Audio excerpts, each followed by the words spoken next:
শারদীয় দুর্গাপূজাকে ঘিরে ব্যাপক নিরাপত্তা বলয় তৈরি করবে র্যাপিড অ্যাকশন ব্যাটালিয়ন র্যাব। পূজা মণ্ডপ সহ আশেপাশের এলাকায় অনাকাঙ্ক্ষিত ঘটনা এড়াতে থাকবে ৩ স্তরের নিরাপত্তা।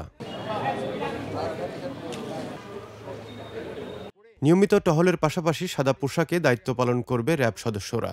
গতকাল দুপুরে রাজশাহী মহানগরের ধর্মসভায় পূজা মণ্ডপ পরিদর্শন করতে এসে এসব কথা বলেন র্যাব ৫-এর অধিনায়ক লেফটেন্যান্ট কর্নেল মাসুদ পারভেজ। বর্তমানে মূলত আমাদের প্রায়োরিটি হচ্ছে যে স্থানগুলোতে প্রতিমা নির্মাণ করা হচ্ছে সেখানে একটু বেশি অগ্রাধিকার দিচ্ছি, গোয়েন্দা নজরদারি রাখছি, প্লাস টহল কার্যক্রম চলমান আছে। এছাড়াও আমাদের এই ৫টি জেলার প্রতিটা মণ্ডপের যে সভাপতি সাধারণ সম্পাদক আছেন তাদের সাথে আমাদের যোগাযোগ আছে, তাদের কন্ট্যাক্ট নাম্বার আমাদের কাছে আছে। আমাদের টহল টিম প্রত্যেকটা মণ্ডপ ভিজিট করছেন, এই কার্যক্রম চলমান আছে।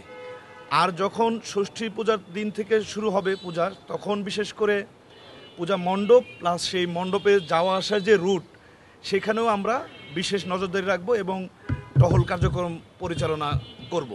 সনাতন ধর্মের সবচেয়ে বড় ধর্মীয় অনুষ্ঠান নির্বিঘ্ন ও শান্তিপূর্ণ করতে পূজা উদযাপন কমিটির পক্ষ থেকেও নেওয়া হয়েছে বিশেষ ব্যবস্থা। মণ্ডপে মণ্ডপে থাকছে স্বেচ্ছাসেবক, এগিয়ে আসছে রাজনৈতিক দলগুলো। সার্বিক বিষয়ে সন্তুষ্ট পূজা উদযাপন কমিটির নেতৃবৃন্দরা। তালাইমারি থেকে যারা পুজো নিয়ে আসছেন, মতিয়ার থানা আর কি, তালাইমারি বললে ভুল হবে, মতিয়ার থানা। এদিকে ধরেন যে চন্দ্রিমা থানা, এরা ভিতর থেকে নিয়ে এসে রুটটা হচ্ছে এসে মনে করেন যে স্বচ্ছ টাওয়ারের ওখান দিয়ে শহরটা ঘুরে কুমারপাড়া হয়ে গোটা শহরটা দেখা যায় যে ওই অনেকে আমাকে আজকে জানিয়েছে যে আমাদেরকে কুমারপাড়াতে বা স্বচ্ছ টাওয়ারের এখানে এসে গাড়ি সিরিয়াল করে ওখানে ব্লক করে দেওয়া হয়। আগামী ২৮ সেপ্টেম্বর থেকে শুরু হবে সনাতন ধর্মের সবচেয়ে বড় আয়োজন শারদীয় দুর্গা উৎসব।